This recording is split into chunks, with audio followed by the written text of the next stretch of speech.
पुण्याचे माजी खासदार, माजी केंद्रीय मंत्री आणि भारतीय ऑलिम्पिक असोसिएशनचे माजी अध्यक्ष सुरेश कलमाडी यांचं आज पहाटे 3:30 वाजता निधन झालं.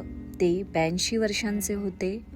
सुरेश कलमाडी यांना पुण्यात मांडणारा मोठा वर्ग होता, त्यामुळे पुण्यातील राजकारणात त्यांचा दबदबा होता. मागील काही दिवसांपासून ते आजारी होते. अखेर आज पहाटे त्यांची प्राणज्योत मालवलीये.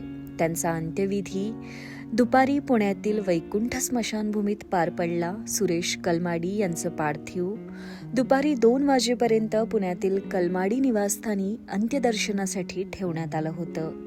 2010 दिल्ली कॉमनवेल्थ गेम्सच्या आयोजन समितीचे अध्यक्ष म्हणून चर्चेत आलेले कलमाडी भ्रष्टाचाराच्या आरोपांमुळे वादात सापडले होते. सीबीआय आणि ईडीच्या तपासात त्यांना अटक झाली, मात्र अनेक प्रकरणात निर्दोष मुक्तता देखील त्यांना मिळाली.